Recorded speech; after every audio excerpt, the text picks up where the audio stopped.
Welcome back to the Weather Centre, and it's been a mainly hot and dry Friday. Day one of a heat wave over Gauteng and the bushveld of Limpopo, where maximum temperatures soared to the mid and upper 30s. A few thunderstorms have developed over the eastern part of the Northern Cape, over part of the Highveld and Limpopo.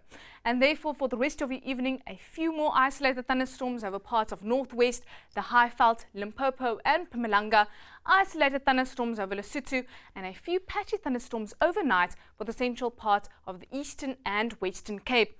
Light rain tonight over the south coastline, and a cold front making landfall over the southwestern parts, pushing in lots of fog tonight for the western coastline. And then over the weekend, as the cold front moves over the southwestern parts, drizzle for the peninsula, light rain over the south coastline, and it's day two of a heat wave over Gauteng and the bushveld of Limpopo. And hopefully a few isolated afternoon thunderstorms will bring some relief to the heat, with thunder showers moving down from northwest over the Free State, KwaZulu-Natal and the Eastern Cape. Tonight's rainfall chart is still a 40% chance of thunder showers in the far northeastern parts, mainly over Limpopo, and only a 20% chance over parts of Gauteng into the interior of KwaZulu-Natal, the Eastern and Western Cape. And then we still have the winds circulating around a high pressure system, therefore mainly northeasterly over the eastern coastline, strong 30 kilometers per hour in Port Elizabeth tonight, and tomorrow the winds will remain strong along the eastern coastline with now 35 kilometers per hour in East London and still that northeasterly wind. Tomorrow a mainly northwesterly wind over the central part of the country. We do have a warning for high fire danger due to dry and warm conditions.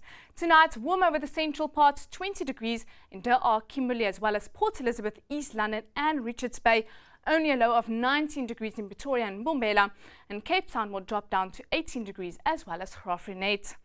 Over the weekend, much cooler in the western parts of South Africa, with a high of 25 in George and Cape Town, 26 degrees for Sutherland. Still hot for the central parts with 37 degrees in Kimberley, and heat wave conditions in Gauteng with a high of 33 degrees in Johannesburg and 36 degrees in Pretoria. And then over the weekend, yet again sunny conditions for the Northern Cape, light rain for Cape Town, cooler with only a high of 23 degrees, isolated thunderstorms for the northeastern parts as well as into KwaZulu-Natal. And in the start of your work week, a few thunderstorms will move into parts of the Northern Cape, Free State, thunder showers for KwaZulu-Natal and light rain for the south coastline. That's all from me. Have a lovely weekend.